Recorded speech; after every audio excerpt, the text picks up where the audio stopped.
अस्सलाम वालेकुम पाकिस्तान में खुशामदीद। मैं हूं आपकी होस्ट युसरा बलोच। उम्मीद करते हैं कि आपकी सुबह का आगाज़ पॉजिटिव सोच के साथ किया करें। आज हमारे साथ स्टूडियो में मौजूद हैं रुकने पंजाब असम्बली, जिनका ताल्लुक पाकिस्तान तहरीक इंसाफ से है। वाह कैंट से पीपी 13 से उन्होंने इलेक्शन लड़ा और 56,000 से ज़ायद वोटों के साथ उन्होंने बरतरी हासिल की और इस वक्त वो पंजाब असम्बली में खासा एक्टिव नज़र आते हैं। उनकी तकरीर भी आप सुनते होंगे और उनको सोशल मीडिया के ऊपर भी खासा एक्टिव देखते होंगे, लेकिन उनकी ज़ाती ज़िंदगी के बारे में नहीं जानते होंगे, उनकी पसंद नापसंद और उन्होंने सियासत का आगाज़ कैसे किया, मकामी सतह से किया, किस तरह से किया और कैसे वो पंजाब असम्बली तक उनका सफ़र रहा। हमारे साथ स्टूडियो में मौजूद हैं मलिक फ़ाहद मसूद। वेलकम करते हैं मलिक फ़ाहद मसूद को। तो अपने लिए वक्त कैसे निकालते हैं? बहुत मुश्किल है। मैं अभी रिसेंटली फैमिली, क्योंकि बच्चों को छुट्टियां होती हैं और घर से भी एक डिमांड होती है कि बच्चों को लेके जाना है, तो वही प्लान करते करते उनकी छुट्टियां ऑलमोस्ट अब ख़त्म होने को आई हैं। तो 2-3 दिन पहले उनको एक ट्रिप करवाया लोकली नॉर्दर्न साइड का, 2-3 दिन अच्छा। का। और वो 2 दिन भी बड़े पीछे से फ़ोन्स आए और वो हल्के के सारे मामला थे, तो फिर जल्दी वापस आना हुआ। तो अपने लिए टाइम निकालना बहुत मुश्किल हो जाता है। तो बस अब तो लाइफ यही है जी, अब लोगों के बीच में हम रहते हैं तो ज़्यादा खुश रहते हैं, और अगर थोड़ा सा कहीं अकेले हो जाएं तो फिर वो अजीब सा फील करते हैं। हाँ, तो जब शिकायत होती है, जाहिर सी बात है, एक तरफ सियासत, दूसरी तरफ फैमिली, शादीशुदा लाइफ को फिर किस तरह से मेंटेन करते हैं? जब शिकायतें होती हैं तो मनाते फिर कैसे हैं? अब जब शिकायत होती है तो फिर एक ट्रिप करवा लेते हैं उनको और इस तरह बाहर ले जाते हैं, फिर वो 10 दिन 15 दिन के लिए ठीक हो जाते हैं। अच्छा, फिर 10-15 दिन बात नहीं करते, फिर 10-15 दिन के बाद आप कुछ और प्लान हाँ, करते फिर हैं। कुछ और प्लान करते हैं। लेकिन ये है कि मैं यहाँ पर ये ज़रूर कहूँगा कि जो मेरी मिसेज़ है हाँ। माशाल्लाह, शी इज़ वेरी अंडरस्टैंडिंग, और वो समझती हैं कि जो हमारी कमिटमेंट्स हैं, जो हमारी मजबूरियाँ हैं, जो हमारी लाइफ स्टाइल अब बन चुका है, तो वो पूरा कोऑपरेट करती हैं। और मैं समझता हूँ अगर उनका घर से कोऑपरेशन ना हो तो बहुत मुश्किल हो जाए चीज़ें हमें इस तरह से मैनेज करना। अच्छा, तो वैसे हॉबीज क्या हैं? स्पोर्ट्स, जैसे बताया, स्पोर्ट्स का हमेशा से शौक था। अब तो क्रिकेट पसंद है स्पोर्ट्स में? क्रिकेट, फुटबॉल खेला भी, और इसमें देखने की हद तक भी बहुत शौक है। अभी भी कभी टाइम मिलता है, लेकिन अभी तो अफसोस के साथ कि हमारी जो क्रिकेट टीम है उसके बहुत बुरे हालात हैं। और अब तो मैं समझता हूँ कि लोगों ने, और यंग जो हमारे आने वाली जनरेशन है, उसने तो स्पोर्ट्स को फॉलो करना भी छोड़ दिया है काफ़ी हद तक। और अब ज़्यादा क्रेज़ लड़कों में या लड़कियों में भी मैं देखता हूँ तो फुटबॉल बहुत ज़्यादा उसमें इंटरेस्ट ले रहे हैं। क्रिकेट चूँकि हमारा हमेशा से एक बड़ा, मैं समझूंगा, चूँकि हमारा कौमी खेल तो हॉकी था, लेकिन क्रिकेट का बहुत ज़्यादा क्रेज़ था।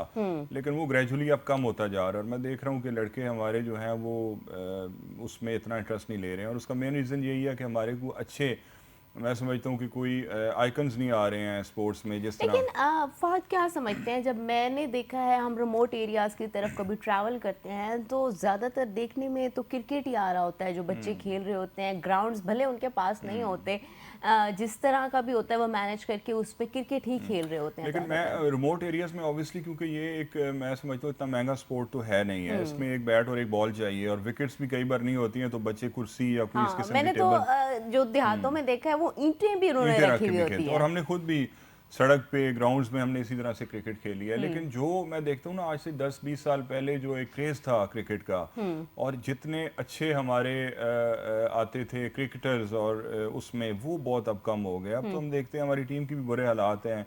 वर्ल्ड रैंकिंग में देखें तो मेरे ख्याल में अब आखिर के नंबर्स में आपको पाकिस्तान की टीम नज़र आती अच्छा, तो है। क्या समझते हैं फाद, इसमें एक ये एलिमेंट भी तो हो सकता है ना कि आजकल स्क्रीन के साथ भी तो बहुत ज़्यादा लोग कनेक्टेड हो गए हैं, बिल्कुल, और बिल्कुल। पहले ये होता था कि स्क्रीन नहीं मौजूद होती थी, एक टीवी देखते थे रात में 8-9 बजे, उसके ठीक है। बाद हमारे पास जो खेलने के लिए या कुछ इस तरह फिजिकल एक्टिविटीज़ वो यही होती थी, क्रिकेट बच्चे ज़्यादा खेलते थे। एक्चुअली मैं देखता हूँ कि अब पेरेंट्स का भी जो थोड़ा एटीट्यूड है ना, वो डिफरेंट हो गया है। हालांकि हमारे टाइम पे हम बाहर जाते थे और हमें घर से ऑब्वियसली मगरिब के टाइम तक अलाउ होता था, लेकिन हमारी कोशिश होती कि हम जितना ज़्यादा बाहर खेल सकें।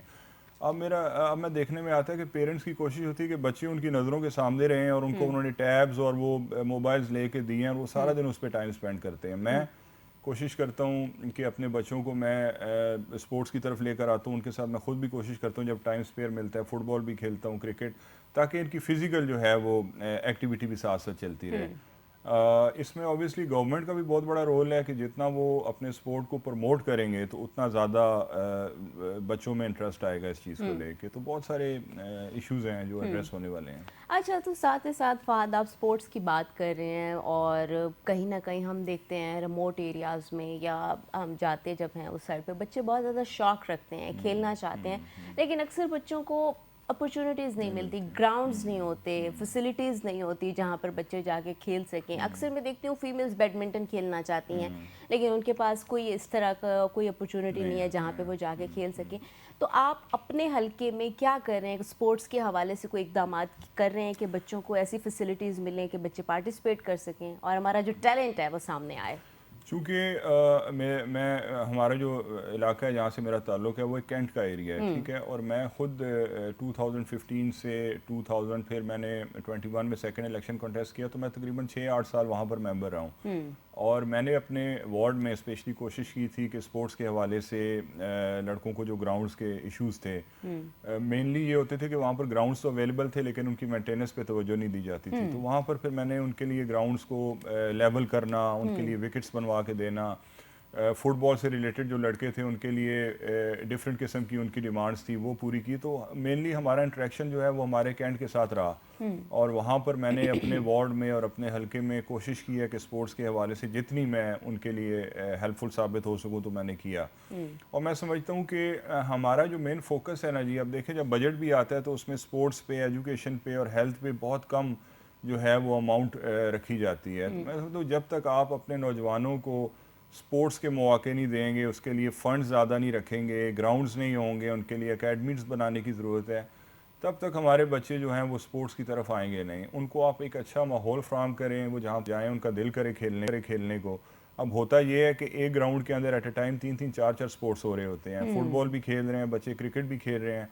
तो जो एक खेल का मज़ा है और इंटरेस्ट है वो वहाँ पर बाकायदा तौर पे नहीं हो सकता। तो इसके लिए ग्राउंड्स देने की ज़रूरत है, बहुत ग्राउंड्स देने की ज़रूरत है डेफिनेटली। लेकिन मैं यहाँ पे फ़हद आपसे ये भी पूछूंगी कि अक्सर मैंने जैसे जिक्र किया है कि हम देखते हैं कि जो बॉयज़ होते हैं वो रोड पे भी खेल सकते हैं, एंड वो हम देखते हैं कि कोई ग्राउंड पड़ा हुआ है तो उसमें भी खेल सकते हैं, लेकिन प्रॉब्लम आता है जिस तरह का हमारा कल्चर है, फीमेल्स बाहर नहीं खेल सकती, तो फीमेल्स के लिए बिल्कुल अपॉर्चुनिटीज़ नहीं है। तो फीमेल्स के लिए क्या कुछ किया गया है स्पोर्ट्स के हवाले से आपके हलके में? सच में आपको बताऊं, जैसे पूरे मुल्क के अंदर आप देखते हैं ना कि फ़ीमेल को ये नहीं कि सिर्फ स्पोर्ट्स में, इवन के एजुकेशन में जॉब अपॉर्चुनिटीज़ आप देखती हैं उनको उस तरह से नहीं मिलती हैं।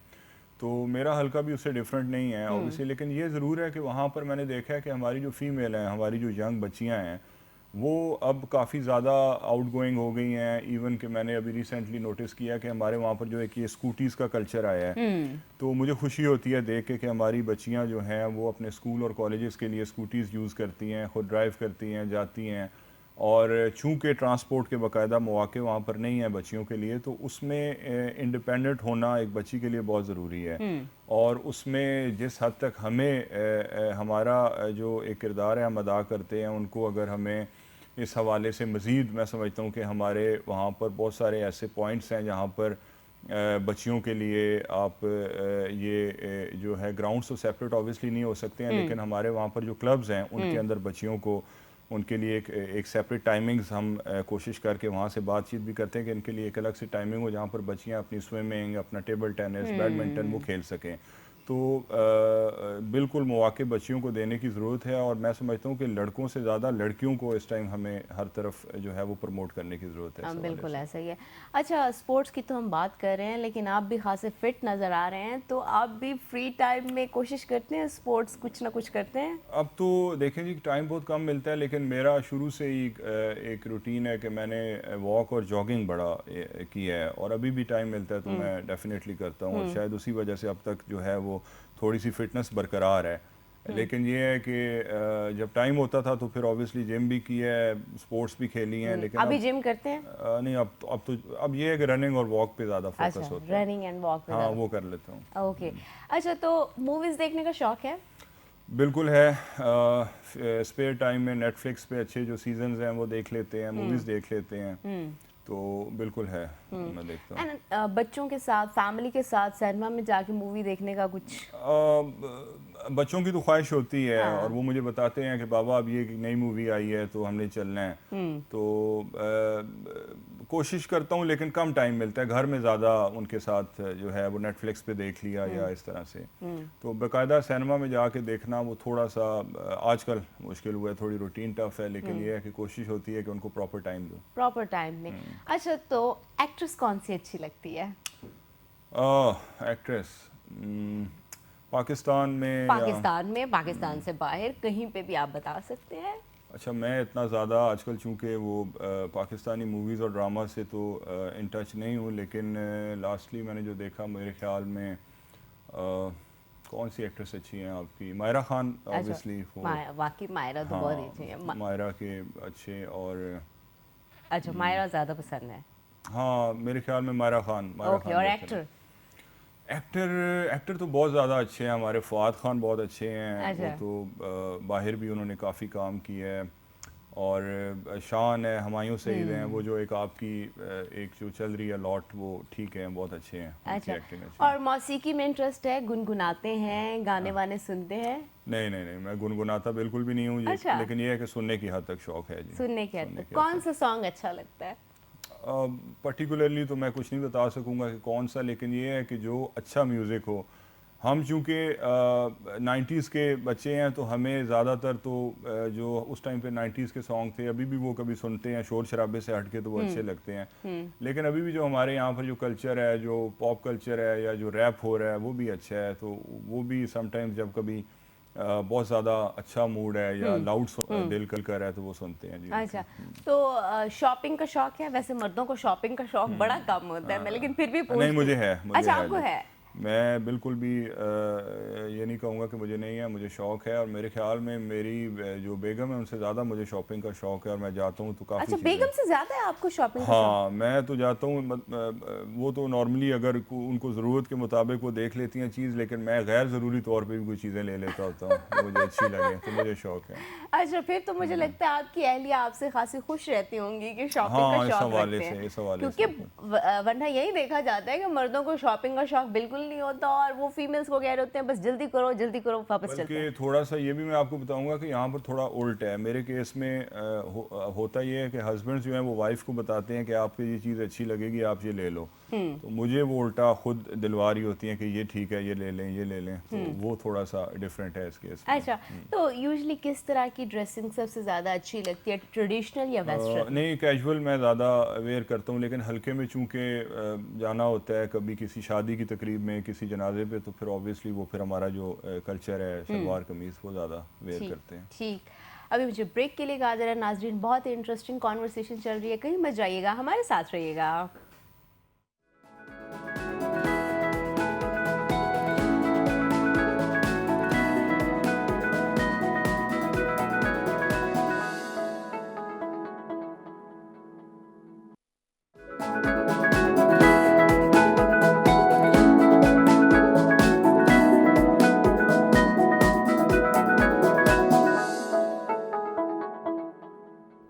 वेलकम बैक नाज़रीन, हमारे साथ फ़हद मसूद मौजूद हैं, उनके साथ हमारी चल रही है गुफ्तगू। अच्छा फ़हद, ये भी बताएं कि बचपन के दोस्तों से अभी भी मुलाकात होती है एमपीए बनने के बाद? बिल्कुल, मेरे चूँकि जो दोस्त हैं मेरे हैं लिमिटेड से, मैंने अच्छा, ज़्यादा ज़्यादा दोस्तियाँ सोशल वगैरह नहीं थे, हाँ, नहीं बनाता हूँ। इवन कि लेकिन अभी भी। सियासत में आ गए आप।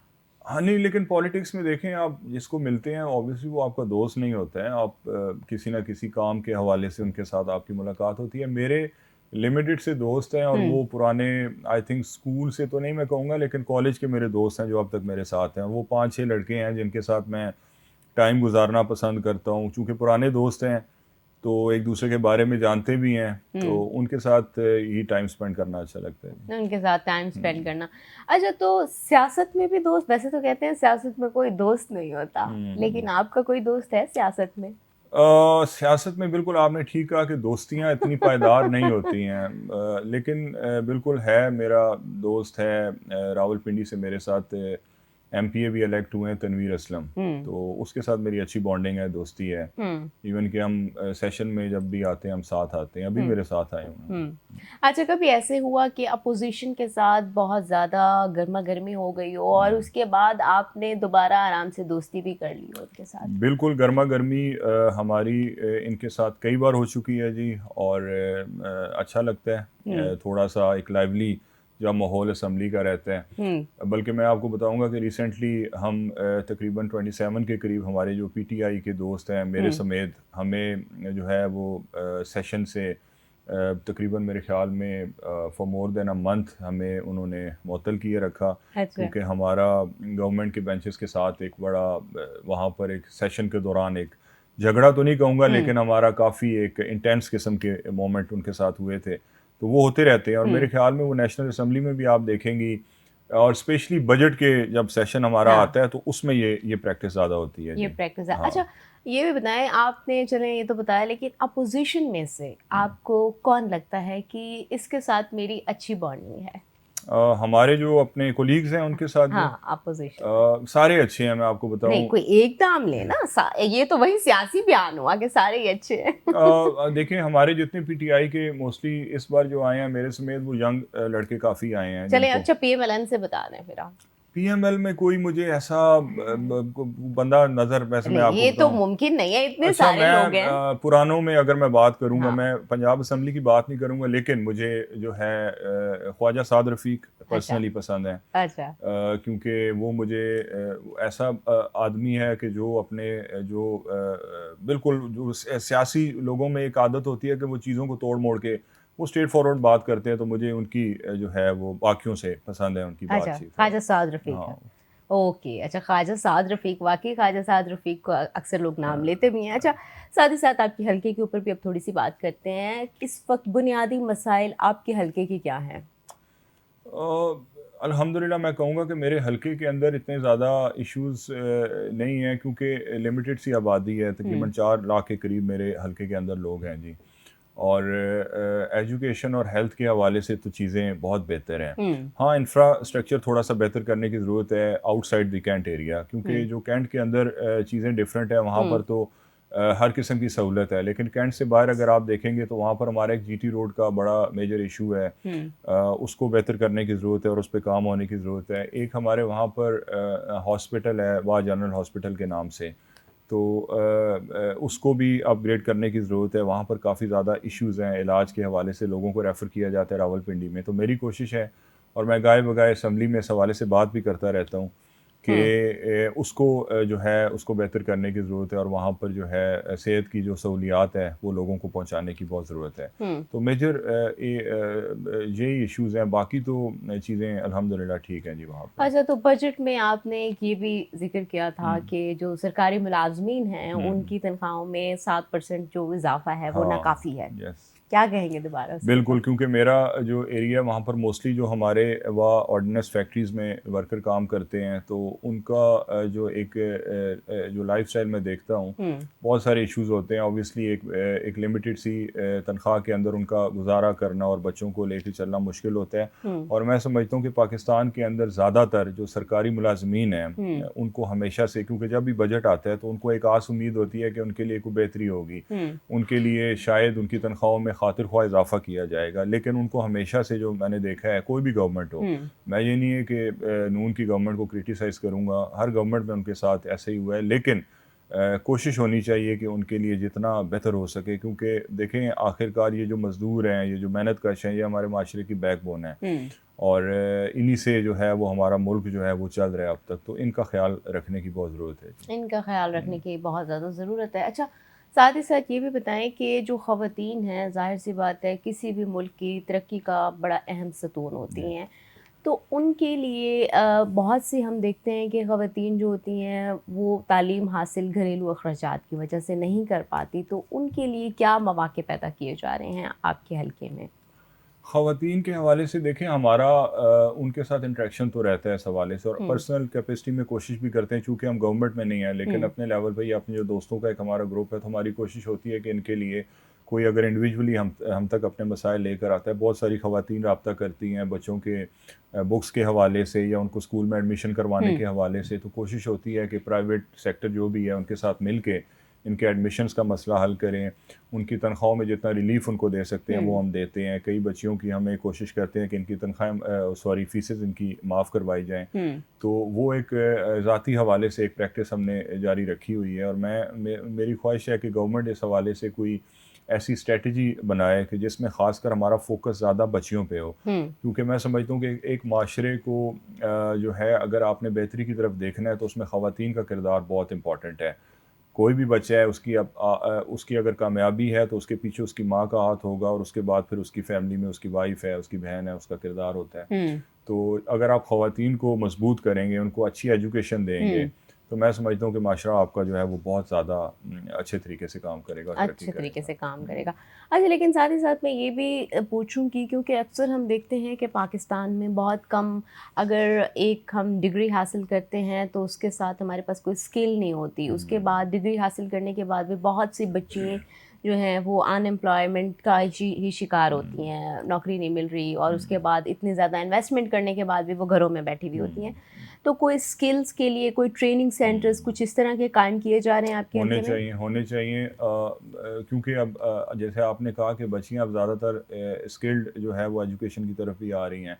इससे पहले ऐसा नहीं था हमारे, चूंकि माशरे में आपने देखा है कि एजुकेशन कंप्लीट करने के बाद बच्चियों की शादी कर दी जाती थी, हुँ, और या उनसे अगर पूछते थे कि आपने बेटा बड़े होके क्या बनना है, तो हुँ, वो एक ही या इंजीनियर हैं या डॉक्टर हैं। लेकिन हुँ, अब चूंकि चीज़ें डिफरेंट हो रही हैं और उसमें बच्चियां बहुत ज़्यादा जो है वो स्किल्ड जो है एजुकेशन की तरफ भी जाना चाहती हैं, तो मैं समझता हूँ कि इसमें फिर भी अल्टीमेटली हमें गवर्नमेंट लेवल पे कुछ डिसीजंस लेने पड़ेंगे, जिसमें बच्चियों के लिए हुँ, हमें एजुकेशन के साथ साथ स्किल्ड एजुकेशन का भी इंतज़ाम करना पड़ेगा। हुँ। तो ये मैं समझता हूँ पूरे मुल्क में लागू होगा, तो ये पंजाब के मुख्तलिफ हलकों में भी ये चीज़ जाएगी। ओके। और अच्छा, साथ ही साथ ये भी बताएँ कि आप क्या फ्यूचर में प्लान रखते हैं? अगर गवर्नमेंट में आए तो क्या करेंगे अपने हल्के के लिए आप?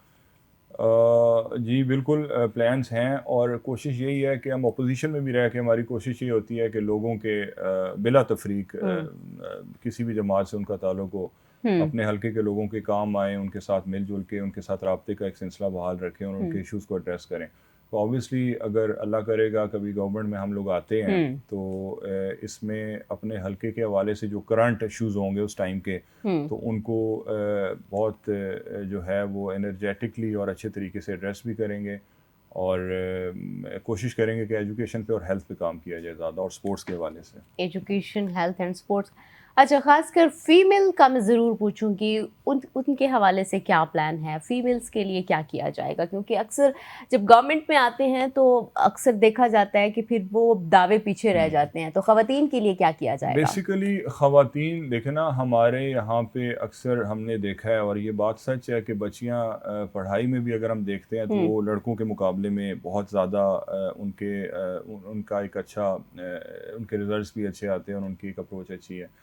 तो कोशिश ये होगी कि बच्चियों को मज़ीद इस हवाले से जो है उनके साथ मिल के ज़्यादातर एजुकेशन के हवाले से या टेक्निकल एजुकेशन के हवाले से या जॉब अपॉर्चुनिटीज़ जो उनके लिए कम हैं, हुँ, उसमें जो है काम करने की ज़रूरत है। और मेरी कोशिश होगी कि अगर हम गवर्नमेंट में आते हैं तो बच्चियों के लिए कोई ऐसा काम करें, स्पेशली उनकी जॉब्स के हवाले से, ताकि हमारे यहाँ पर जो एक बच्चियों के अंदर आप देखते हैं ना फ़ियर होता है जॉब हुँ। में जाने, वो चीज़ें ख़त्म हो और कम हो, और बच्चियाँ निकल के आएँ और अपनी एजुकेशन कंप्लीट करने के बाद सिर्फ शादी करके दूसरे घरों में ना जाएँ, बल्कि अच्छे तरीके से जो है वो पाकिस्तान की तरक्की में अपना भरपूर किरदार भी अदा करें। पाकिस्तान की तरक्की में अपना भरपूर किरदार भी अदा करें। डेफ़िनेटली जब तक ख़वातीन पाकिस्तान की तरक्की में किरदार अदा नहीं करेंगी, पाकिस्तान आगे नहीं बढ़ेगा। अच्छा, ये भी बताएँ फ़हद, भाई से कैसा ताल्लुक़ है? डरते हैं भाई से?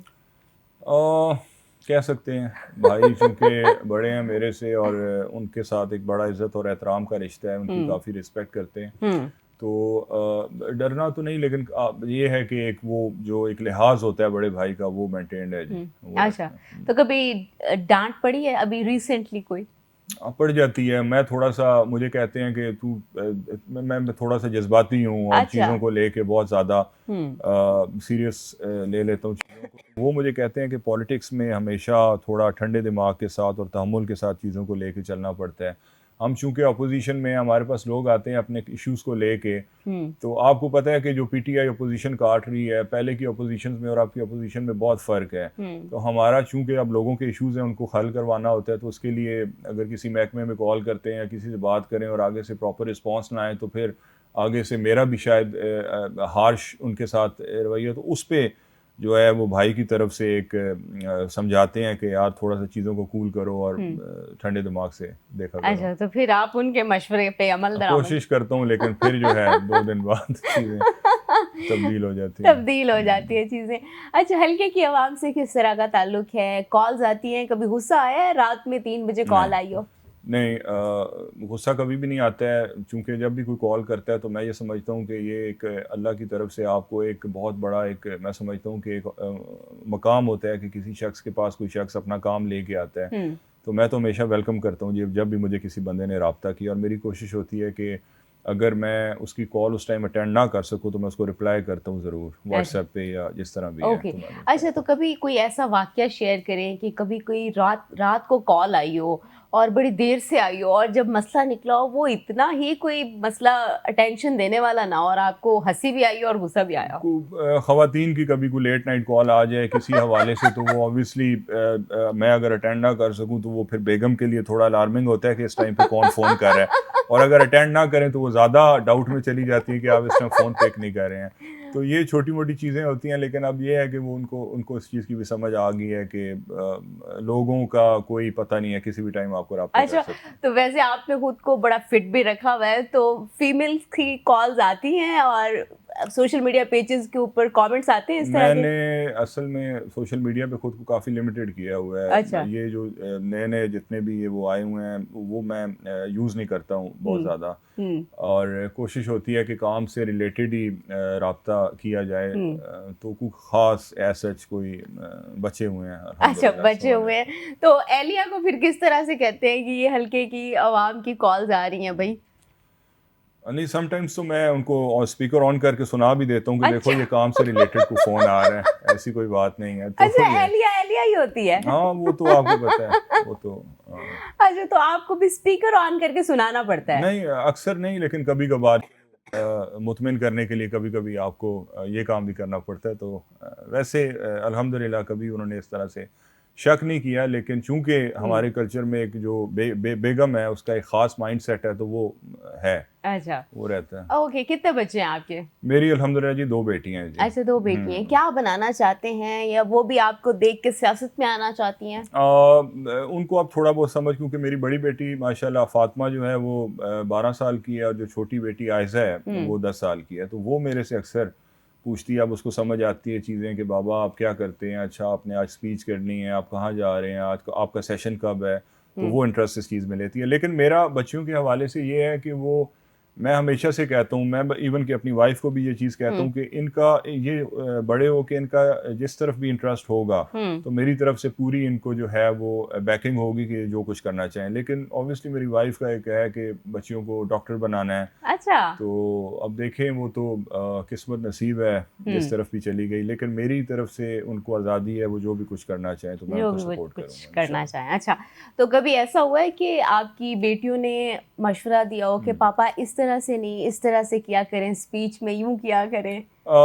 स्पीच में तो नहीं, वो उन्हें पता है कि बाबा अच्छी स्पीच करते हैं, और अच्छा। वो अपने स्कूल के फंक्शन में भी कोशिश करती हैं कि बाबा को कॉपी करें। अच्छा, साथ ही साथ ये भी बताएँ कि आपकी वालदा ने भी सियासत में इलेक्शन लड़ा, और दूसरी बात ये भी हम करेंगे कि जो ख़वातीन हैं, क्या आपको अभी लगता है कि सियासत इतनी ही ज़्यादा आसान है कि हर मिडिल क्लास या लोअर मिडिल क्लास से ताल्लुक़ रखने वाली जो बच्चियाँ हैं वो भी सियासत में आराम से आ सकती हैं? या पॉलिटिक प्रिविलेज क्लास की अभी भी ये? हाँ, मैं पाकिस्तान की पॉलिटिक्स ग्रेजुअली अब चेंज हो रही है। अच्छा। ख़ासकर मैं अगर अपनी पार्टी की बात करूँगा तो पीटीआई में बहुत ज़्यादा जो है वो दिए गए हैं मौक़े यूथ को, और जो खान साहब का एक विज़न था यूथ के हवाले से, उन्होंने प्रॉपर्ली प्रैक्टिकली उसको इम्प्लीमेंट भी किया है। मैं अपने साथ अपने कोलीग्स को देखता हूँ तो मुझे बहुत सारे यंग लड़के नज़र आते हैं कि जो पॉलिटिक्स में आते हैं, और ये भी नहीं है कि वो बहुत ज़्यादा प्रिविलेज क्लास से हैं, हमारे मिडिल क्लास से बहुत ज़्यादा जो है वो लड़के आए हैं पॉलिटिक्स में।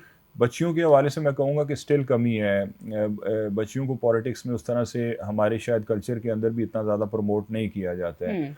लेकिन मैं समझता हूँ कि होना चाहिए, और जिस तरह जॉब्स में उनको मौके दिए जाते हैं तो पॉलिटिक्स में भी उनका पूरा किरदार है और रोल होना चाहिए। तो चीज़ें मैं चेंज होती हुई आस्ता आस्ता नज़र आती हैं। तो इंशाल्लाह मुझे उम्मीद है कि अगले आने वाले 10 साल के अंदर आप बच्चियों की भी और ख़वातीन की भी काफ़ी ज़्यादा इनपुट देखेंगी पॉलिटिक्स में। ख़वातीन की भी इनपुट देखेंगे सियासत में।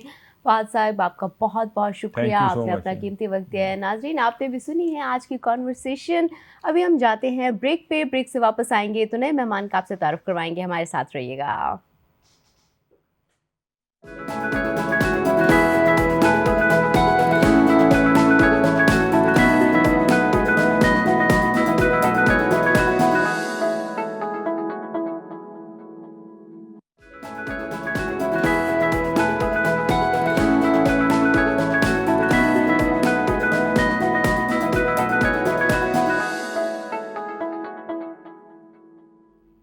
वेलकम बैक नाज़रीन। इससे पहले हम बात कर रहे थे सियासत के ऊपर, अभी थोड़ी सी बात करते हैं मसनूई ज़हानत के ऊपर। और मसनूई ज़हानत ज़ाहिर सी बात है सिर्फ टेक्नोलॉजी तक महदूद नहीं है। अब इससे कारोबार और रोज़गार और कमाई के जो बहुत से ज़रिए हैं वो इससे कनेक्टेड हैं। और बहुत से हम देख रहे हैं बच्चे भी और सब सीखना भी चाहते हैं और जानना चाहते हैं कि इससे कैसे अर्निंग की जा सकती है, क्योंकि पैसा कमाने का शौक़ तो ज़ाहिर सी बात है सभी को होता है, लेकिन कारोबार में इसको किस तरह से इस्तेमाल किया जाए और किस तरह से ये हेल्पफुल साबित हो सकती है और हम एक एडिशनल हेल्प लेके स्मार्ट वर्क की तरफ जा सकते हैं। कोशिश कर सकते हैं कि हमारा टाइम वेस्ट ना हो, हम ज़्यादा से ज़्यादा कोशिश करें, उससे लर्न करें, सीखें और उसको कारोबार में इस्तेमाल करें। और जो लोग ये गिला करते हैं कि नौकरी नहीं है, अनएम्प्लॉयमेंट है, तो वो भी इससे फ़ायदा उठाएँ और ये गिला भी उनका भी दूर हो जाए। जितना हो सकता है कि हम उससे कितनी मदद ले सकते हैं, किस तरह से सीख सकते हैं, कारोबार की दुनिया में किस तरह से वो तब्दीली लेके आ रही है, इस तमाम मौजू पर हम बात करेंगे कि किस तरह से इसको बेटर से बेटर किया जाए। हमारे साथ स्टूडियो में मौजूद हैं डॉक्टर शहजाद चीमा, मसनूई ज़हानत के एक्सपर्ट हैं। वेलकम करते हैं सर आपको। Thank you very much. कैसे हैं आप चीमा साहब? बहुत शुक्रिया। अच्छा चीमा साहब, सुबह सुबह का आगाज़ आप किस तरह से करते हैं? जी, मेरा सुबह का आगाज़ नॉर्मल होता है, अपना रोज़मर्रा के मामूलात के बाद अपना ऑफ़िस जाना। और as a chief AI officer, मैं एक कंपनी में, बहुत बड़ी आईटी कंपनी में चीफ़ एआई ऑफ़िसर हूँ। तो मैंने एक ऑटोमेटेड स्किल लिखी हुई है जो मुझे मेरा क्लॉड पूरे दिन में बता देता है कि मेरे सामने अब क्या चीज़ें हैं। मेरा कैलेंडर, मेरी ईमेल्स को देख के, मेरे प्रीवियस मीटिंग को, नोट्स को देख के, आज दुनिया में क्या चल रहा है, हमारी कंपनी में क्या चल रहा है, तो वो मेरे सामने एक सीईओ की रूटीन आ जाती है, जिससे मेरा दिन काफ़ी हद तक आसान हो जाता है। काफ़ी अच्छा स्टार्ट आसान हो जाता है दिन। ज़ाहिर सी बात है टेक्नोलॉजी के आने से बहुत सी आसानियाँ भी ज़िंदगी में पैदा हुई हैं, लेकिन बहुत से लोगों को हम देखते हैं कि वो थोड़ा-सा गिला भी कर रहे होते हैं। ज़ाहिर सी बात है ड्रॉबैक्स भी साथ-साथ आते ही हैं। कोई चीज़ का हम फ़ायदा लेते हैं तो उसके साथ-साथ थोड़े से नुकसानात भी होते हैं, उस पे भी हम बात करेंगे। लेकिन सबसे पहले हम बात करेंगे इस चीज़ पे कि कारोबार की दुनिया में एआई या मस्नूई ज़हानत जिस तरह से है, किस तरह से तब्दीली लेके आ रही है और इससे नौजवान किस तरह से फ़ायदा उठा सकते हैं? मेरा ख्याल है इसको 2 हिस्सों में ब्रेक कर लेते हैं। बिल्कुल, पहले बिल्कुल। तो एआई के आने से कारोबार पे या वर्क के ऊपर कितना बड़ा असर पड़ा है। तो जो बहुत एंट्री लेवल का बेसिक काम था, उसको तो बहुत ज़्यादा इफेक्ट होता है। जो टास्क लेवल का काम है, डेटा की एंट्री करनी है, ड्राफ्टिंग करनी है, जैसे, तो इसको, इस तरह की जॉब जो हैं उनके ऊपर बहुत बड़ा इफेक्ट है, या वो ख़त्म हो जाएंगी या कम हो जाएंगी। अच्छा। ऐसी समझ लें जैसे हम पास्ट में स्टेनोग्राफर, टाइपराइटर होते थे, टाइपराइटर के होने के बाद फिर कंप्यूटर आ गया तो कुछ काम फास्ट हो गया, उसकी वजह से जॉब्स की नेचर चेंज हो गई। अब ये आ गया है कि अब इवन ड्राफ्टिंग भी आप ऑटोमेटिकली कर सकते हैं। एक एग्जांपल इसकी अच्छी साइड इसकी ये है कि फिर जो ऊपर की सतह है वहाँ काम बढ़ जाता है, तो नीचे अच्छा। की सतह पे कुछ काम कम हो रहा है, लेकिन मिड लेवल जो जो बिजनेस है, मिड लेवल जो मैनेजमेंट है, उसका अब काम बढ़ रहा है, तेज़ हो रहा है। सो ये उसका दूसरा हिस्सा है कि बिज़नेस में अगर आप काम करना चाहते हैं तो बिज़नेस के अंदर आप एआई को यूज़ कर सकते हैं। अब आपके लिए सिंगल, जिसको हम कहते हैं सोलोप्रेन्योर, अब आप सिंगल हैंडेड पूरी कंपनी चला सकते हैं। उस कंपनी का सॉफ्टवेयर बना सकते हैं, उस कंपनी की मार्केट रिसर्च कर सकते हैं, उस कंपनी की एडवर्टीजमेंट आप करवा सकते हैं, उसकी प्रोडक्ट के आइडियाज़ ले सकते हैं, उनकी प्रोडक्ट के जो शिपमेंट अगर आपने को करनी है उसमें इन्वॉल्व है, तो वो सारी चीज़ें अब आपको प्रोग्राम बना के दे सकता है। ना सिर्फ प्रोग्राम, बल्कि एआई आपको उसका एक बहुत अच्छा प्लान अपनी रीजन में अपने बिजनेस के हिसाब से बना के दे सकती है। तो इस हिसाब से जो बिजनेस है उसके लिए एआई का पॉजिटिव इम्पैक्ट है। अच्छा, बिजनेस के लिहाज से एआई जी। का पॉजिटिव इम्पैक्ट है। अच्छा, अक्सर हम ये देखते हैं कि हमारे जो नौजवान हैं बहुत ज़्यादा कन्फ्यूजन का शिकार होते हैं। किसी को बहुत ज़्यादा सक्सेसफुल देखते हैं तो वो अपने इंटरेस्ट को भी पीछे छोड़ देते हैं और जो वो करना चाह रहे होते हैं उसको भी पीछे छोड़ देते हैं और वो उसी के पीछे भाग पड़ते हैं। तो किस तरह से, एक तो नॉलेज का भी ज़ाहिर सी बात है, सोशल मीडिया के ऊपर सैलाब है, उसमें अंदाज़ा नहीं होता कि हमें किस चीज़ को पिक करना चाहिए, किस चीज़ को नहीं पिक करना चाहिए। तो कैसे नौजवान आइडेंटिफाई कर सकते हैं कि ये कारोबार हमारे लिए सूटेबल है? जी, वैसे पहली बात तो मुझे खुशी की है कि बहरहाल अब नौजवान ये भी देख रहे हैं कि हमें क्या कारोबार करना है। हाँ। वरना नॉर्मली अगर आप सोशल मीडिया हम खोलते हैं तो हुँ, पाकिस्तान में अनफॉर्चुनेटली सोशल मीडिया पे बस क्रैप ही चल रहा होता है, दौड़ ही लगी होती है व्यूज़ की। तो बहुत कम लोग ऐसे हैं हुँ, जो एक्चुअली बिजनेस लर्निंग की तरफ जा रहे हैं। एक हुँ, तो मेरा ख्याल है सोशली हमारा पाकिस्तान में बहुत बड़ा ये इशू बन गया है कि हमने उस टेक्नोलॉजी को, सोशल मीडिया का मनफ़ी इस्तेमाल बहुत ज़्यादा कर रहे हैं। हाँ, 90% से ज़्यादा वो स्क्रीन की एक एडिक्शन है। तो हुँ, अगर उसमें से कुछ पार्ट, अगर अब आप जो लोग जो उसमें से न्यू आइडियाज़ देखना चाहते हैं, हुँ, तो उनके लिए बहरहाल अब बहुत सारी अपॉर्चुनिटीज़ भी हैं। हुँ, एक तो चीज़ एआई ने ये कर दी है जिसको हम कहते हैं कि नॉलेज को कॉमन कर दिया, सब हुँ, लोगों को इक्वल ले आए हैं। अब हुँ, जो इन्फॉर्मेशन यूएस में किसी टॉप यूनिवर्सिटी के ग्रेजुएट को अवेलेबल थी, वही इन्फॉर्मेशन पाकिस्तान के किसी गाँव में दूर-दराज़ बंदे को भी बैठे हुए अवेलेबल है, ठीक है? हुँ, उसके साथ-साथ हुकूमत भी कोशिश कर रही है, लेकिन मेरा ख़्याल है पाकिस्तान की हुकूमत बहुत पीछे है इस हुँ, तरह की टेक्नोलॉजी को अपलिफ्ट करने में। हुँ। अच्छा, फॉर अभी थोड़ा ये भी एक बड़ा पॉज़िटिव चीज़ हुई है कि गूगल का ऑफ़िस भी पाकिस्तान आया है एंड ये भी बड़ी खुशाइन बात है, इससे भी एम्प्लॉयमेंट और इस तरफ भी थोड़ा जी। रुझान बढ़ेगा। हाँ, अरे तो गूगल का ऑफ़िस जो है ना, I think it's a very positive hmm, step, लेकिन उसके बावजूद उसमें बहुत सारी चीज़ें अभी नहीं भी हैं। तो हुँ, उसमें 3 मेजर चीज़ें हैं। अच्छा, गूगल एक तो अपना वो ऑफ़िस जो उन्होंने अनाउंस किया है वो बिज़नेस ऑफ़िस है, हुँ, जो फॉर एग्ज़ाम्पल मेरा ख़्याल है कराची में भी बनेगा उनका ऑफ़िस। इससे पहले माइक्रोसॉफ्ट का ऑफ़िस भी था। अनफॉर्चुनेट बुरी बात ये है कि माइक्रोसॉफ्ट पाकिस्तान छोड़ के चला गया।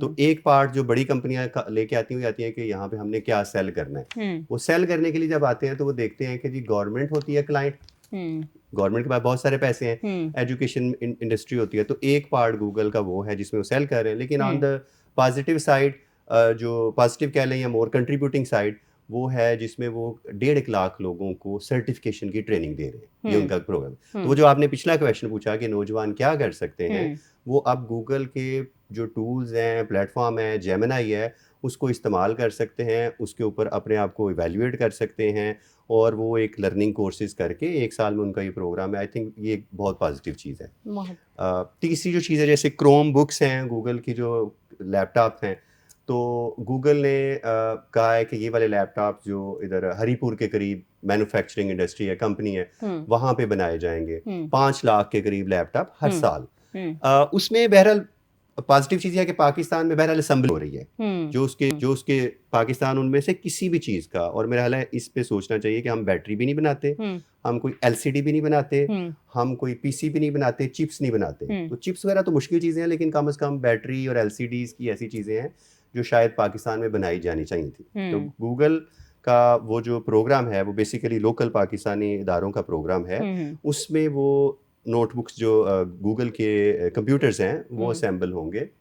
और उसमें भी जो इस बात का मेरा ख़्याल है आपके प्रोग्राम के तवज्जो से मैं चाहता हूँ कि वो नोट डाउन हो जाए, वो ये है कि जब आप कंप्यूटर्स बनाते हैं तो हुँ, उन कंप्यूटर्स की वो किस जनरेशन के हैं। हुँ, आज से 3 साल बाद क्या वो चलेंगे, नहीं चलेंगे, 5 साल बाद वो चलेंगे कि नहीं चलेंगे। हुँ, तो वो जो मशीन्स बना रहे हैं मेरे इन्फॉर्मेशन के मुताबिक वो लोअर साइड की हैं, लोअर ग्रेड की हैं। पंजाब गवर्नमेंट ने भी उनको यूनिवर्सिटीज़ और स्टूडेंट्स के लिए कोई 2-1 लाख मशीनों का ऑर्डर हुँ, दिया है। और उसके बाद ज़रूरत इस बात की है कि ना सिर्फ वहाँ से वो लोकल असेंबली हो, बल्कि वो अच्छी मशीन्स हो, उसको ज़रा अपग्रेडेड मशीन्स हो, हुँ, और शायद यहाँ से पाकिस्तान कुछ एक्सपोर्ट भी कर सकता है। तो ये 3 चीज़ें हैं जो मेरे ख़्याल में ओवरऑल एक मुस्बित चीज़ है, हुँ, लेकिन ये कोई बहुत बड़ी कोई इनकलाबी चीज़ अभी नहीं हुई। हुँ। अच्छा, इनकलाबी चीज़ नहीं हुई। अच्छा, आप क्या देख रहे हैं कि जो नौजवान हैं वो किस तरह से, क्या सोशल मीडिया से या जिस तरह से दिन ब दिन टेक्नोलॉजी आती जा रही है, अपडेट होती जा रही है, तो पाकिस्तानी नौजवान उससे फ़ायदा ले रहे हैं, प्रोडक्टिविटी में उसको इस्तेमाल कर रहे हैं? जैसे कि हम कारोबार का ज़िक्र कर रहे हैं, जी, एआई से ज़रूरी नहीं है कि हम कारोबार की बात करें, जो भी आपका प्रोफ़ेशन है, आपने प्रोफ़ेशन नहीं चेंज करना कि मैं प्रोफ़ेशन चेंज कर लूँ कि फ़लाँ बंदे को उस जगह में फ़ायदा हो रहा है तो मैं उस तरफ चला जाऊँ। अक्सर कहा जाता है अपने ही प्रोफ़ेशन के रिगार्डिंग हेल्प ली जाए, जी, उसमें ही कुछ न्यू डिफरेंट लेके आया जाए। तो क्या जी। नौजवान देख रहे हैं? जी, जी। हम कहते हैं कि जो एआई है ये स्मार्ट को स्मार्टर बना रही है हुँ, और एवरेज को डम्ब बना रही है। तो ये हुँ, एक बहुत बड़ा चैलेंज है नौजवानों के लिए हुँ, कि अगर आप उसका सही इस्तेमाल करते हैं, उसमें मेहनत करते हैं, फ़ोकस के साथ काम करते हैं, तो आप उससे फ़ायदा उठाते हैं। हुँ, लेकिन अगर आप उस पे स्टैग्नेंट हैं, आहिस्ता-आहिस्ता लेज़ी हैं, उसको कैच अप नहीं करते, कुछ चीज़ें चेंज नहीं करते अपने बिज़नेस में, हुँ, तो फिर आप उससे से डम्ब होते जाएँगे। तो हुँ, ये कुछ लोगों के लिए जो मिडल्स टू अपर साइड है, उसके लिए तो बहुत सारे एडवांटेज हैं। पाकिस्तान में मैंने जो एग्ज़ाम्पल्स देखी हैं, मैंने हुँ, आई हैव सीन के अक्रॉस द डिफरेंट लेयर्स हुँ, बहुत सारे बिज़नेसमैन, बहुत सारे ऐसे लोग जो गाँव में बैठे हुए हैं। वो हुँ, पिछले दिनों जी वीज़ा का हमने करना होता था अप्लाई, तो हम किसी कंसल्टेंट को इतने पैसे देते थे। हुँ, अब हम खुद ही वो कहते हैं, नहीं हम ड्राफ्ट कर लेते हैं हुँ, इसको चैट जीपीटी को यूज़ करके। हुँ, तो एक तो ये है कि लोगों में जो स्मार्ट लोग हैं, वो इसको इस्तेमाल करते हैं, उससे अपनी सेविंग भी करते हैं। उसमें से कुछ लोग हैं जो अपने बिज़नेस की प्रमोशन के लिए उसको बहुत ज़्यादा इस्तेमाल करते हैं। हुँ, ऐड वगैरह बनानी होती वो बनाते थे। इसके अलावा स्टूडेंट जो सॉफ्टवेयर डेवलपमेंट, सॉफ्टवेयर इंडस्ट्री जिसमें हम बहुत काम करें, जो पाकिस्तान को इस वक़्त 4.5-5 बिलियन डॉलर की हुँ, एक्सपोर्ट प्रोवाइड करती है। तो वहाँ पे भी मैंने देखा है कि जो स्मार्ट लोग हैं, कुछ कंपनीज़ हैं जिन्होंने प्रोग्राम स्टार्ट किए हुए हैं कि वो लोग एआई को इस्तेमाल करके चीज़ें ज़्यादा तेज़ी से ज़्यादा अच्छे तरीके से बिल्ड करें। हुँ, तो वहाँ पे भी एक ग्रोथ काफ़ी मुझे नज़र आ रही है, जो लोग मेहनत करने वाले हैं। ये मेहनत नौजवानों को मेरा मैसेज ये है कि अगर आप किसी भी इंडस्ट्री में काम करते हैं, हार्ड वर्क एक इम्पॉर्टेंट चीज़ है, फ़ोकस दूसरी चीज़ है और टेक्नोलॉजी तीसरी चीज़ है, ठीक बिल्कुल। है? इस तीनों को आप इकट्ठा करेंगे हुँ, और बाकी अगर अल्लाह ने आपको जो भी इंटेलिजेंस दी है, you you can utilize it. Hmm, intelligence जो है ना, sorry for the sorry for interjecting, जो वो इंटेलिजेंस थी और नॉलेज था, इन्फॉर्मेशन था, हुँ। एआई ने वो आपके सामने ला के मशीन पे रख दिया। सामने ला के रख दिया। अच्छा, लेकिन बहुत से लोगों का मैंने देखा है कि यहाँ पे एक ये भी तासुर आ रहा होता है, थोड़ा-सा गिला आ रहा होता है कि एआई के आने की वजह से क्रिएटिविटी ख़त्म हो गई है। अक्सर हम देखते हैं बच्चे असाइनमेंट्स भी एआई के ऊपर बना रहे हैं। पहले हम जब अपनी यूनिवर्सिटी में होते थे, बड़ी मेहनत करते थे जी, एंड डिफरेंट प्लान्स जो बिज़नेस उसमें होते थे, डिपार्टमेंट में होते थे, तो बिज़नेस ऐड के वो अपने प्लान्स दिया करते थे। अब जस्ट सब कुछ पुट कर दिया जाता है एआई के जी। ऊपर, रोल बता दिया जाता है कि उसके ऊपर पूरा प्लान बना के दे दें एंड वही बच्चे जाके आगे प्रेज़ेंट कर देते हैं। बिल्कुल, बिल्कुल। ये बड़ा जेन्युइन ख़तरा है, हुँ, उसके लिए तालीमी निज़ाम में बहुत सारी तब्दीलियाँ करने की ज़रूरत है। अच्छा। जो पहले तालीमी निज़ाम था, वो नॉलेज वर्कर का था कि आपने कोई इन्फॉर्मेशन, कोई नॉलेज किसी चीज़ का इकट्ठा किया हुआ है हुँ, और अब आप बिज़नेस में या जॉब में आएँगे, तो आप उसको इस्तेमाल कर लेंगे। हुँ, एआई ने वो नॉलेज तो सबको सेम ला के कर दिया है। So hmm, there is no more distinction कि किसको कितनी इन्फॉर्मेशन है। हुँ, इन्फॉर्मेशन सबके साथ बराबर है। अनफॉर्चुनेटली जो पाकिस्तान का even university level, schools level से लेके यूनिवर्सिटी लेवल तक जो तालीमी निज़ाम है, वो ज़्यादा याद करने पे, चीज़ों को इन्फॉर्मेशन कलेक्ट हाँ, करने पे रहा हुआ है और फिर हुँ, उसको रिप्रोड्यूस करने पे hmm. In the even form of जब जब मफ़र। मार्केट में बच्चे आते हैं जी, उनको काम नहीं आता। वो कहते हैं बिल्कुल, हमने थ्योरी पढ़ी होती है, उनका गिला ही यही होता है कि हमने थ्योरी पढ़ी हुई है, हमें प्रैक्टिकल वर्क नहीं आता। एग्ज़ैक्ट। उसके मुकाबले में जो जैसे जो ये ओ लेवल्स, ए लेवल्स हुँ, हैं, जर्मनी में मैं बहुत अरसा रहा हूँ, वहाँ पे क्लास 1 से ही बच्चों को क्रिटिकल थिंकिंग और हुँ, हमेशा अनसीन पेपर होता है और ये हाँ, मल्टीपल चॉइस टाइप का सारी चीज़ें नहीं होती कि हुँ, बस कुछ भी रैंडमली क्लिक कर दें। हुँ, तो पाकिस्तान और फिर टीचर जो होता है वो उसको हर स्टूडेंट को थोड़ा इंडिविजुअल तवज्जो दे सकता है। वो खुद हुँ, भी इक्विप्ड होता है, तवज्जो भी देता है।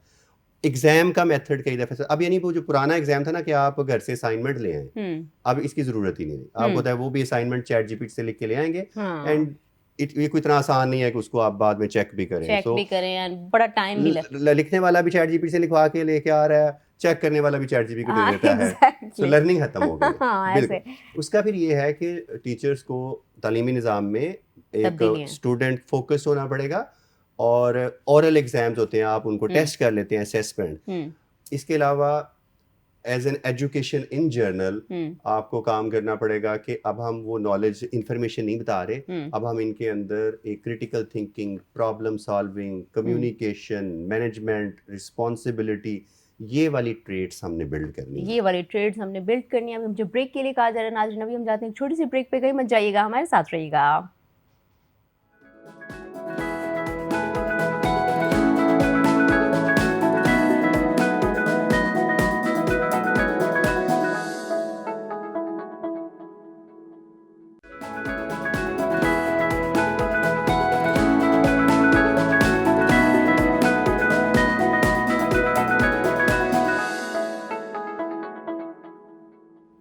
वेलकम बैक नाजरीन, हमारे साथ चीमा साहब मौजूद हैं, उनके साथ हम एआई के ऊपर कॉन्वर्सेशन कर रहे हैं। अच्छा सर, पैसे सभी कमाना चाहते हैं और वो भी बहुत ज़्यादा कमाना चाहते हैं, लेकिन इन्वेस्टमेंट कम है। परेशानी यहाँ पे आ जाती है और फिर बच्चे वालिद के पास जाते हैं कि हमें ज़्यादा पैसे दे दें और हम इन्वेस्टमेंट कर दें और एक बड़ा बिजनेस खड़ा कर दें, तो वहाँ पे आ जाता है बहुत बड़ा प्रॉब्लम। वालिद पैसे देने के लिए तैयार नहीं होते और बच्चे पैसे मांगते रह जाते हैं।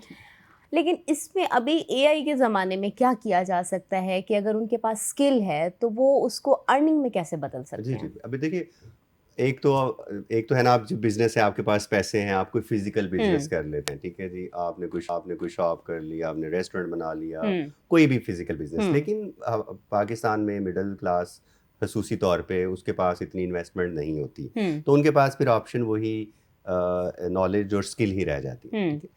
तो स्किल में मल्टीपल चीज़ें हैं। एक तो ये कि अगर मैं सिर्फ एआई के पॉइंट ऑफ व्यू से भी बात करूँ तो ऑनलाइन अब सेल्स मेन चीज़ होती है कि आपने सेल्स की लीड जनरेट करना, ये चेक करना, किसी भी दूसरे कंपनी को आप सर्विसेज प्रोवाइड कर सकते हैं कि जनाब मैं इंटरनेट पे पहले ये सर्च करूँगा कि आपके लिए बिजनेस कैसे लेके आना है, आपके लिए सेल कैसे करनी है आपकी प्रोडक्ट के लिए, और मैं उसमें से कुछ सर्टेन कमीशन ले सकता हूँ। इस चीज़ का प्रोग्राम बनाना, ये चीज़ें आसान हो गई हैं, ये जो जर्नल आप कह लें सेल टाइप, ठीक है।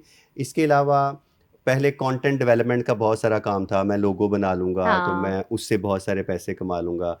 तो अब कंटेंट वाला काम जो है ना, ये बहुत नीचे चला गया है। उसकी बजाय एक और काम आ गया, वो है अगर आपके पास स्किल है तो आप डोमेन स्पेसिफिक स्किल सीखना शुरू कर दें। अब डोमेन स्पेसिफिक स्किल का मतलब ये है कि अच्छा, आपने फॉर एग्जांपल एस्ट्रोलॉजी में कुछ पढ़ा हुआ है या फिजिक्स पढ़ी है, बायोलॉजी पढ़ी है, तो एआई ट्रेनर की अब जॉब्स है। अब क्या है कि जो बहुत सारी कंपनीज हैं, जो बड़ी कंपनियां जो मॉडल बनाती हैं, चैट जीपीटी एंड गूगल, तो वो इंसानों को अब हायर कर रही हैं एआई को ट्रेन करने के लिए। अच्छा। तो जहाँ पे भाई उसने ये सवाल पूछा तो ये जवाब था, तो आपने फिजिक्स पढ़ी है, बताइए ठीक है कि नहीं। तो अब ऑनलाइन बहुत सारी ये जॉब आ रही हैं एआई ट्रेनर्स की। अब ये नेक्स्ट लेयर में आएंगी कंपनीज को।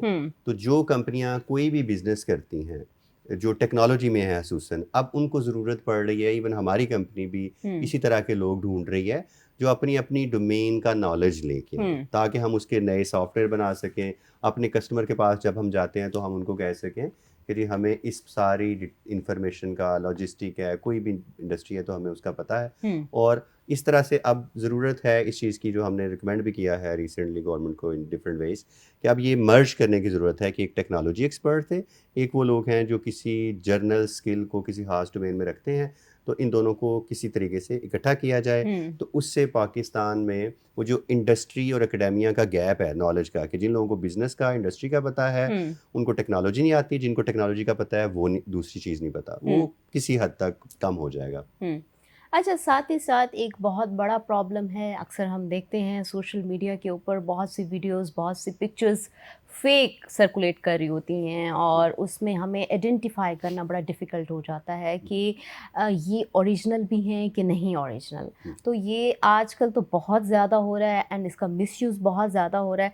तो हम किस तरह से आइडेंटिफाई कर सकते हैं कि ये जो जाली वीडियोस हैं या वॉइस नोट्स हैं, ये जो सर्कुलेट कर रहे हैं, ये ओरिजिनल नहीं है? हमें कैसे उससे अंदाज़ा कैसे लगाएंगे? अगेन मैंने आपसे थोड़ी देर कहा था कि अब इंसानों को क्या सीखने की ज़रूरत है। अब हम इंसानों को जजमेंट सीखने की ज़रूरत है और रिस्पॉन्सिबिलिटी।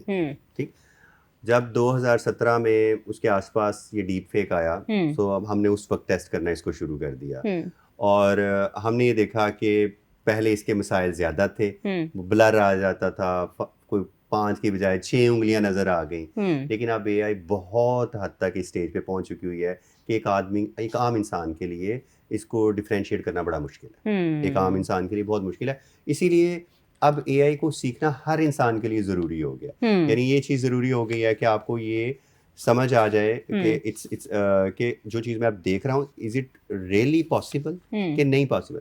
सो वो चीज़ अगर पहले कोई 50% फेक थी, अब 95% के लेवल पे आ चुके हैं। तो एआई 95% लोगों को अब आसानी से धोखा दे सकती है। एआई ने अब ये चीज़ें अचीव कर ली। इस पे परेशान होने की भी ज़रूरत है थोड़ी सी हमें। वॉइस जनरेशन पहले बहुत मुश्किल होता था, किसी की क्लोनिंग करना। फेस तो इससे ज़्यादा मुश्किल था, मूवमेंट क्लोनिंग करना इससे कहीं ज़्यादा मुश्किल होता था। लेकिन अब ये चीज़ें ऑलमोस्ट ह्यूमन आइडेंटिकल हैं। अब सिर्फ हमें ज़्यादा सोचना है कि अब इस चीज़ से बचना कैसे है। ठीक है, तो एक तो बचना है कि अब अपना वो जो माइंड सेट के अंदर सस्पिशन लाना पड़ेगा। ये एक एआई की नेगेटिव साइड आ गई कि अब आप लिखे को बिलीव नहीं कर सकते, देखे को भी बिलीव नहीं कर सकते। फॉर एग्जाम्पल, अगर आपको कॉल आती है जो अक्सर आ जाती है ओटीपी से, scams। वॉइस नोट आ गया, तो अब ये बड़ा ज़रूरी हो गया है कि अब आप किसी सिंगल सोर्स पे ना रिलाई करें, आप कॉल बैक करें उस बंदे को कॉल कि बैक अच्छा जनाब, मुझे आपका ये वॉइस नोट आया है, आपकी वीडियो आई है। और मैंने काफ़ी सारे आजकल ये स्कैम देखे हैं। तो ह्यूमन डिलीजेंस इसमें बहुत ज़्यादा ज़रूरी है। ये जो ट्रेनिंग्स अब हो रही हैं, अब हम जो कहते हैं ना कि पूरी कौम को और हर इंसान को जो सीखने की ज़रूरत है, उसमें से एक सीखना ये साइबर सिक्योरिटी, ये एआई की जो नेगेटिविटी है, इसको ओवरकम कैसे करना है, इसकी हर शख्स को ज़रूरत है। वरना मासूम आदमी इस ट्रैप में आते रहेंगे। बिल्कुल ऐसे ही है। जैसे स्कैम्स की कॉल आती हैं, हम सबसे पहले हमें यही लगता है कि कोई फैमिली मेम्बर, एंड खासकर जो बाहर लोग रह रहे होते हैं उनके साथ तो बहुत ही ज़्यादा होती है। उनकी फैमिली में पाकिस्तान जो रह रही होती है उसको कॉल्स आती हैं पैसे भेजने, और बहुत से लोगों ने भेज भी दिए हैं और फिर बैंक अकाउंट खाली हो जाते हैं। अच्छा, एआई के आने के बाद जो डॉक्टर्स हैं, टीचर्स हैं, इवन के सहाफ़ी भी हैं, अभी तो बड़े परेशान हैं कि उनकी तो नौकरियां ही खत्म हो जाएंगी। क्या ये सच है कि रिप्लेस करेगी? जो पार्ट टास्क है, एआई कुछ टास्क जो है ना वो रिप्लेस कर रही है। ड्राफ्टिंग रिप्लेस कर रही है। वो कितनी अच्छी ड्राफ्टिंग है, जो बंदा रोज काम करता है एआई का उसको पता है। वो फ्लफी होती है, उसके अल्फाज थोड़े से ऐसे होते हैं जो आपको चेंज करने पड़ते हैं। तो कुछ काम जो है वो ड्राफ्ट, अगर सहाफ़ी हैं आप तो आपको फ़ायदा हो गया, ड्राफ्टिंग आपकी बेहतर हो गई। लेकिन जो आपकी एनालिसिस है, जो जजमेंट है, उसके अंदर जो ह्यूमन टच है, अभी भी एआई हेलुसिनेट कर जाती है।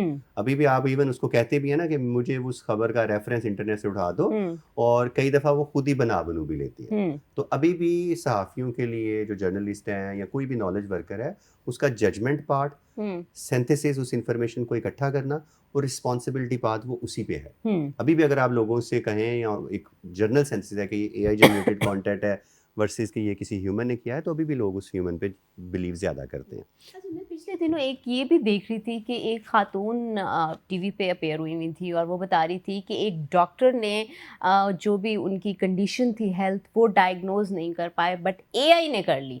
एंड एआई के जो सिम्टम्स थे वो डॉक्टर के पास लेके गई, पता नहीं 20 साल के, पता नहीं 15 साल का, ये मुझे एग्जैक्ट फिगर याद नहीं है। एंड वो डॉक्टर के पास लेके गए कि ये टेस्ट हैं और ये मैंने डायग्नोज किया। एंड डॉक्टर ने कहा हाँ वाकई आपको तो यही है। जी, बिल्कुल, बिल्कुल ऐसे ही है। मैं और मेरी वाइफ, हम भी अब जब डॉक्टर के पास से, मेरे ख्याल अब डॉक्टर हमसे तंग आना शुरू हो गए हैं। यार आप सारी चीज़ें तो पहले घर से करके दिखाते हैं। हाँ। तो एआई का भी यहाँ पे थोड़ा-सा एक बड़ी फाइन लाइन है कि एआई जो आम आदमी है उसको सारा इन्फॉर्मेशन अवेयर कर देती है। बेसिक चीज़ों का बता देती है। जब वो डॉक्टर के पास जाता है तो उसको अब उसकी समझ आती है। लेकिन जब वो दवाई लेता है तो मोस्टली वो यही कोशिश करता है कि एक ह्यूमन जजमेंट उसके अंदर हो, वो ह्यूमन एम्पैथी होती है, ह्यूमन टच होता है। तो मैं रिकमेंड तो नहीं करूंगा कि एआई से आप मेडिसिन जाके ले लें, लेकिन एआई से वो नॉलेज, वो इन्फॉर्मेशन वो डॉक्टर के पास भी होना चाहिए। कुछ फील्ड ऐसी हैं बाय द वे, ये तो एक जनरल इन्फॉर्मेशन ऑफ नॉलेज है कि बीमारियों के बारे में। लेकिन आज से 10 साल पहले एक मुश्किल काम होता था कि एक एक्सरे एआई को दिखाया जाए और एआई उसमें से बता दे कि कितना अच्छा है। लेकिन बहुत सारी ये चीज़ें हैं जिनमें एआई वाकई बड़ी हेल्प कर रही है। तो वेस्ट में बड़े हॉस्पिटल्स में ये ऑटोमेट होता है, तो फर्स्ट लेवल की जो रिपोर्ट है वो आ जाती है, तो डॉक्टर को बड़ा कम टाइम स्पेंड करना पड़ता है। ठीक, इसके अलावा ड्रग डिस्कवरी है, जो नई नई दवाइयाँ बनती हैं, तो ये पहले जो होता था उस पर बहुत ज़्यादा टाइम लगता था कि कौन सी चीज़ किस चीज़ के साथ कैसे इंटरेक्ट करेगी, प्रोटीन्स एंड सो ऑन। लेकिन अब एआई इंटरनेट से वो सारी चीज़ें इकट्ठी करके, जो जो नई नई रिसर्च होती है उसको इकट्ठा करके नई नई दवाइयाँ भी जो है ना वो इंसानों को प्रपोज करती है। तो ओवरऑल इसका फ़ायदा ही है, डॉक्टरों को कोई इसका बहुत ज़्यादा नुकसान नहीं है, सिवाय इसके क्या उनके पास जो पेशेंट आता है वो बहुत वेल इन्फॉर्म्ड होता है और उन्हें फिर उस हिसाब से उसको डील करना तो चाहिए। मतलब मुलाज़मतें जो हैं वो ख़त्म नहीं हो रही, जी, जी, तो बिल्कुल। जो लोगों के अंदर एक ये परेशानी है कि हमारी मुलाज़मतें, नौकरियाँ चली जाएँगी एआई के आने के बाद, और सबसे ज़्यादा मुखालफत भी वो कर रहे हैं कि एआई जो है क्रिएटिविटी और सब कुछ ख़त्म करती जा रही है। अच्छा, साथ ही साथ ये भी बताएँ कि जो लोग अर्निंग करना चाहते हैं और इंटरनेशनल मार्केट तक पहुँचना चाहते हैं, जो भी उनकी स्किल्स हैं उनको फ़रोख्त करना चाहते हैं, तो वो किस तरह से करें? देखिए, इंटरनेट पे तो बहुत अच्छे-अच्छे प्लेटफ़ॉर्म्स हैं, अपस्किल है, फाइवर है, जिसके ऊपर आप एज़ अ फ्रीलांसर अपनी स्किल्स प्रोवाइड कर सकते हैं। तो जो मैंने 2 या 3 एरियाज़ अब आपको बताए हैं कि जिनके अंदर जॉब्स अब ज़्यादा आना शुरू हो गई हैं, जो कि है कि हम एआई को ट्रेनिंग कर दें। हमने अगर पहले कोई सॉफ्टवेयर थे, तो अब सब सॉफ्टवेयर, अब ये जो आपके पास जब आपकी ट्रेनिंग्स हो जाएँ, तो आप फ्रीलांसिंग प्लेटफ़ॉर्म को ही जनरली यूज़ करें। पाकिस्तान में कुछ चैलेंजेज़ हैं, जैसे हमारे पास अच्छा चीमा साहब, पेमेंट का मेथड नहीं है उसका। पेमेंट का मेथड इसको भी आप कर लीजिएगा, लेकिन मैं एक और सवाल भी ऐड करना चाहती हूँ कि अक्सर हम देखते हैं कि बच्चे जब टेक्नोलॉजी की तरफ जाते हैं तो इस वक्त आईटी का मेरिट बहुत ज़्यादा हाई है, सभी बच्चे आईटी की तरफ भाग रहे हैं एंड कोडिंग और ये सारी चीज़ें, लेकिन कोडिंग तो एआई भी कर लेती है, मतलब इस तरह तो मेरे ख्याल में वो कुछ ज़्यादा हेल्पफुल नहीं होगा अगर आईटी की तरफ जा रहे हैं। तो ये भी बताएं थोड़ा सा जी, जी। कि उनको का क्या काम करना चाहिए जो एआई नहीं कर सकती। बहुत अच्छी बात आपने की है, क्योंकि आज से 2 साल पहले कुछ यूनिवर्सिटीज़ ने मुझसे पूछा कि हम एआई में ना बैचलर प्रोग्राम स्टार्ट करना चाहते हैं। Even though I am teaching AI for long time, तो मैंने उनको कहा ना करें। मैंने कहा वो मास्टर लेवल पे उसको रखें। तो हमें ये समझने की ज़रूरत है कि एक जर्नल डिसिप्लिन्स हैं, एआई उसके ऊपर टॉप पे आता है और एआई का अपना बहुत सारा काम ऑटोमेट हो गया है। तो हमें एआई की प्रोग्रामिंग या कुछ डेटा साइंटिस्ट एक्सपर्ट चाहिए, नो डाउट। उससे नीचे जर्नल आईटी है, सॉफ्टवेयर प्रोग्रामिंग, वहाँ पे हमें ज़्यादा रिसोर्सेज चाहिए। लेकिन उससे भी नीचे जो बेसिक साइंसेज़ हैं, जो हेल्थ है, एडमिनिस्ट्रेशन है, जजेज़ हैं, लॉयर्स हैं, उनकी ज़रूरत बहरहाल रहेगी। तो बहुत सारी यूनिवर्सिटीज़ ने ये प्रोग्राम शुरू कर दिए एआई के, आईटी के। लेकिन अब आईटी के लिए जॉब के अंदर मार्केट में एंट्री मुश्किल हो गई है, क्योंकि एआई जो काम आप पहले प्रोग्रामिंग, कोडिंग जैसे आपने कहा, अगर आप पहले किसी चीज़ के ऊपर 1 महीना लगाते थे, नो इट्स लाइक 2 डेज़, 4 दिन हैं।